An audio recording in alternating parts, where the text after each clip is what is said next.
السلام عليكم ورحمة الله وبركاته. عشان معركفون ردفتو فوزي توب أكم نجزرتني بكم جرت نجيني رحمن ربي سولي هاجرات وسنجتشا ردفتو تكيا جالتها موكو بجمو أكو مرقتن فيديو أبوليتين تينبوتو كان كبدي سني دير سبب مالي فكبوتو سني في مفديم إن شاء الله وسو ست سنين درا نموني channel في أفاروتاتن إدو ديمتو سبسكرايب جتو تقولان إرجسي أمو ملتو بالبلا أو كاجرسا إسي سادسيني باتو كيسا تا أولان ترتي أول تيت ترتي تقولان أكد في وانتان قد إسو سنبرقهو قد سنين جرا إني برامو فيديو خانيو هني فايدتني يادن لايك شير وسو هنقولين برهين تارينا سنين جرا وان باينا ما قد سيسو في هدواني نما جابسودا أكما فيديو رترقتا وبوليتين تينتوني بوهو مالي دباتشو كده لبده سبب مالي تيف سني فاكاتا وبوليتين تينتون إرقبي أورما ديمتي أكما نما كميتو في جيجيرة جتت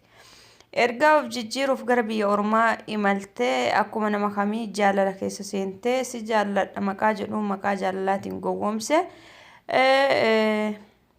إرقا سجالة جديني سيني سجالة لا جالتي ملكا بريتوبيا كوما ديبسدي إرقتي إرقا ملكا راقوشاتي جيسي بلوكي قده akkasuma ammoo bilbilas irra jijjiirate jechuudha. Kanaaf obboleettiin teenyatuun sababa kanaaf bootti nama tokko osoo ittiin dabalamin dura jalqaba irratti kaayoo keenya ka biyyaa baaneef yaadachuu qabna. Erga kaayoo biyyaa baaneef illee guuttanne yookaan ammoo irratti hojjetaa jiraanne dirqama heerumaa nama nu barbaachisa ammoo dirqama namallee jaalachuun nurratti jiru. haa ta'u malee nama tokko mallaqaanii miti kan jaalachuu qabdu. Nama mallaqa si gaafate ol kaatee mallaqa keetti erguun akka namni sun sin jaallanne si argisiisuu qaba. Namni tokko si jaallate yoo akka tasaa rakkate mumkin namni tokko rakkachuu danda'a, dhibamuu danda'a, dhibamee mana yaalaa jira yoo jedhe ragaa qabatamaa suuraa mana yaalaa keessa ciise yookaan ammoo waraqaa mana yaalaa ittiin seenisa yoo si erge ambaayyuu ittiin gargaaruu dandeetta. Yookaan ifammoo dhiira gandaa namuma argite wal barattee mallaqa kan keetti ergite ka warri kee hin beekin ka maatiin kee hin beekin ka inni maatii keetitti ergatiin inni biyya ofii isaa biyya abbaa isaa irratti qilleensa gaarii argataa jireenya gaarii jiraataa mallaqa keetiin yoo sooramu dhuma irratti yoo bilook nama godhu maaltu namatti akka dhagamu isinillee ilaala. Tokkoffaa irratti shamarran bu'aa bahii mana rabaa keessa dabarsan hunduu ni beekna. Akkuma argitan tun dafqitee wanti hin hojjanne hin jiru. Mana qulqulleessitee kaatee nyaata hin hojjetin yaa rabaa fadhuun hin jirtu.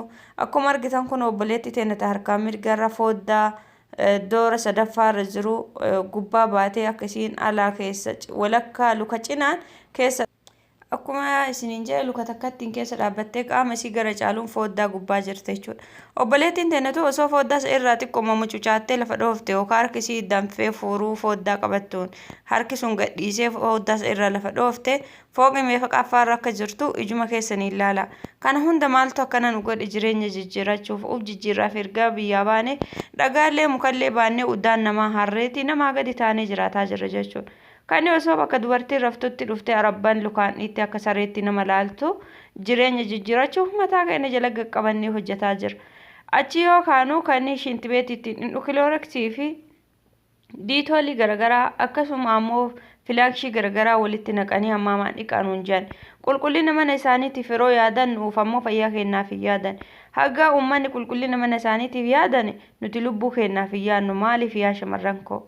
Yaa obboleeyyantii jaalatamuuf kabajamoo yeroo hedduullee waa'ee shamarranii irraa dubbadhani jalqaballee akka YouTube hojjedhu kana taasisee waa'ee shamarranii rakkuma shamarran irra gahaa jiru karaa kamiin shamarran matakkaa lama waa barsiisa karaa kamiin sagalee ta'ee fi waa'ee isaanii rakkoo isaanii irra gahaa jiru kana ka'an dhaga'u namni dhagahee irraa barata jedheeti anka YouTube kana banadhe ammallee ammoo isarraa duroomuuf osoo hin ta'in nama kiyya fayyadee ofiillee fayyadamuuf yookaan namni tokko gorsa kiyya dhagahee irraa fayyadame ana hedduu na gammachiisa jechuudha. Maaliif faayidaan kiyya guddaan kana duniyaa biraa deemtaa khairii hojjette ammoo fudhattee qabriitti hin galta jechuudha.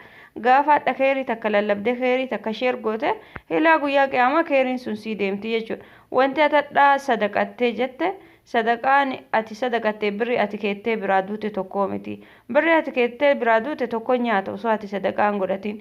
Yoo adda tokko miskiina gargaarte ammoo nama baankii keessa kaatee baankii keessaa sharafataa ittiin jiraatu jireenya ofii guutuu jechuudha. yoonni azaaballee ka gallu rabbiin sababa sadaqaa sanii jaannata nu galchuu danda'a. Kanaaf keerii irratti sheer godhuu, keerii irratti waa wal gargaaru, waan keerii walii dubbachuu, walii dabarsuun waan gaarii waan ta'eef jedhee gara YouTube kanaa dhufe hedduullee dubbataa ture. Alhamdulillah namoonni hedduullee ka barumsa irraa argatan keessaan dhufanii naa himanii jiranii. Akkasuma ammoo ijoolleen jaalalaan gowwoomsanii riyyaan takka asuma jalaa tasa koomentii yoo isin keetti arguu dandeettu maqaa ishii dhahuun barbaanne waa isin gaafanneef jechuudha. Mallaqa ergitu malee ansi jaalladhaa daati nan jaallattu sababa mallaqaatiif na jibbitaa. Ati ka mallaqaaf na jibbitu jaalala dhugaa naan qabdu jedheeni rakkisaanii ture. Foozee akkana naan jedhaa akkamaa godhuu naan jette. Mallaqa keetti ergini hoo jaalate taa'ee si haa'ee gaafa galte waan qabdu qabattee itti deemtaanna. Tole naan jette gaafa kaanii akkuma beekne mallaqaaf malee isii dhugaan isiin barbaanne ofirraa dhiisee jechuudha gurbichi. Kana fakkaata jaalalli yeroo ammaa maqaa jaalalaatiin sobamtanii mallaqa keessan baastanii hin ergina. Keessattuu dhiira gosa biraa, dhiira biyya biraa.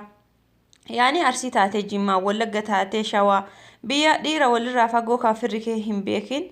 Kanni naannoo isaa yoo asii galtellee deemtee yaanattee barbaadatteellee yoo humnaa dadhabdee gaaz mallee birii shaniin bittee itti nattee kibiriitii birii takkaan bittee yoo itti qabsiiste waan guddaadha. Gubata kan kee hin baata qabeenya isa innillee itti hin oolu jechuudha nama naannoo keeti. Nama naannoo biraa ammoo sanumallee godhuu hin dandeettu waan ta'eef yeroo ma jaallattanuu jaalala keessa yeroo seentanuu jalqabumaa nama isin irraa fagaatu keessaa walitti hin dabalamina isiniin jechuu barbaada shamarran koo. Dhiifama obboleeyyan kiyya yaani jibbaa akkasiin bultii jaarattaniitiif osoo hin ta'in jaalala caalaa miidhaa isin nurra gahaarutu heddummaate. Keessattuu warri heerumtanii bultii walitti hin qabne, kani ilmee walirraa hin qabne, kani maatiin keessan jaalala keessan hin beekne mee uf laalaa uf xiinxallaa. Nama hedduutu haala kanaan sobamaa jira. Nama hedduutu yoo isii tana asii nyaataa ta'an biyyatti birrii isiitiin gabbaree fuudhaa jira. Nama hedduutu yoo intala asii mallaqa itti ergitu mallaqa isiitiin mana isiiti intala biraa fuudhee galchaa jira. Mallaqa asiiti intala biraa biyya gabbaree fuudha. Uffata isii asirraa ergite niitii biraatti uffisa. Yaa shamarran tiyya mee uf xiinxallaa. Wallaahi waa hedduutu jira. Osoo dhodhoosee boo'ee doodaan gargarii dhoo'ee jedhaan mammaa kan naannoo keenyatti osoo dhodhoosanii waa'ee rakkoo shamarran keenyaa haasanii waa baay'ee sa'aatiillee dheeraa namarraa fudhataa waan dubbatanii illee nama jalaa hin dhumatu. Amma viidiyoo kiyya kanumaan gabaabsaa yoo isinitti tole sheer laayik godhaa akkasuma sabiskiraayib godhuu isin irraanfatinaa isiniin jira. Yaada keessan koomentii jalatti naaf barreessaa. Galatooma.